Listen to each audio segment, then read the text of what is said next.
What's going on, everybody? Eric Bourassa here, and today I just want to show you a very simple way that you can start combining arpeggios on the guitar in your compositions and in your improvisations. So let's say you're pretty comfortable playing arpeggios on the fretboard, and you're like, yeah, I can play a G arpeggio throughout. But did you know that there's a very simple formula for combining arpeggios for getting an even cooler sound? We can go up 2 chords in the key, and you can play that arpeggio in combination with it whenever you want. So let's say we're in everybody's favorite major key for guitar, G major. The chords in the key of G major go G, A minor, B minor, C, D, E minor, and then F sharp diminished, or minor 7 flat 5, and then back to G. So if you know the order of chords in the major key, you can just count every other and add an arpeggio 2 chords up. So if I've got G major,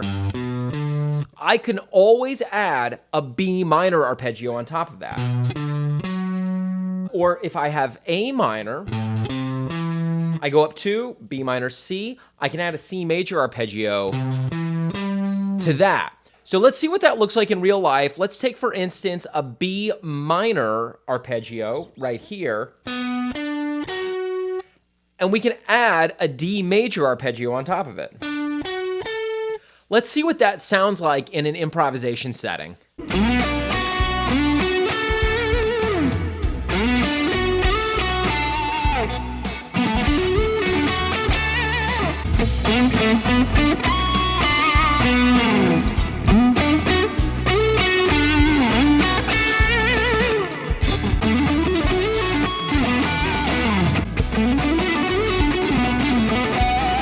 Why this works is because when you take that first arpeggio, you have the root, the third, and the fifth. So going back to that B minor, B, D, and F sharp.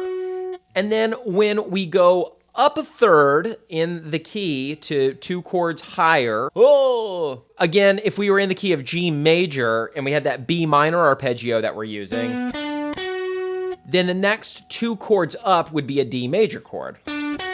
So we have B, D, and F sharp in the first chord. We have D, F sharp, and A in the second chord. Well, notice D and F sharp in that second chord is already part of the first chord.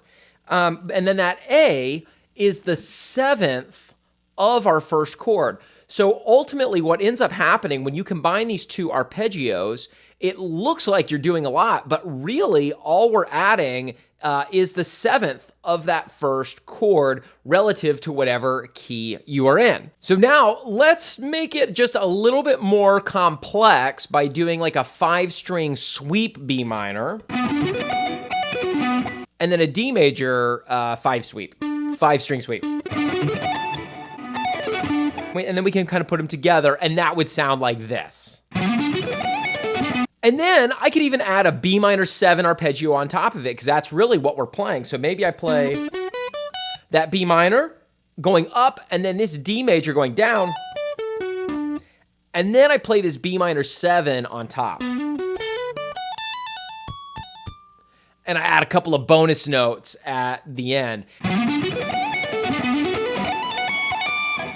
Really, we've just played one giant B minor 7 arpeggio, even though mentally we're thinking a B minor plus a D major.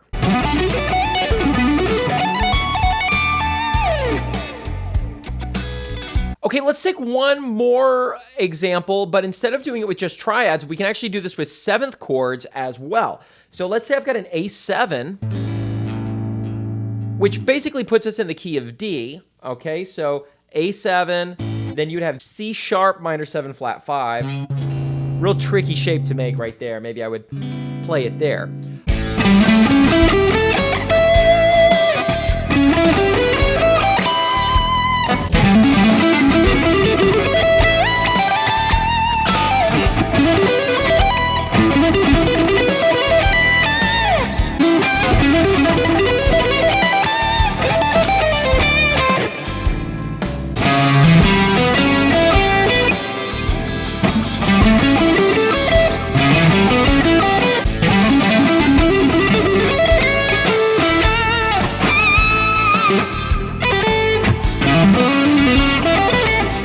So to recap, any arpeggio you want to play in your song, just go up 2 chords in the key, and you can combine those 2 arpeggios, and it essentially creates a 9th chord.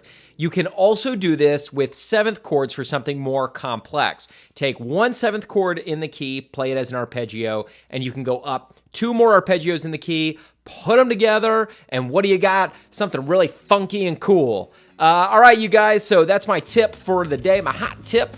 If you like and subscribe, then I hope you dig this. Wait a second. Reverse that. Or don't. I don't care. And I will see you guys in the next times.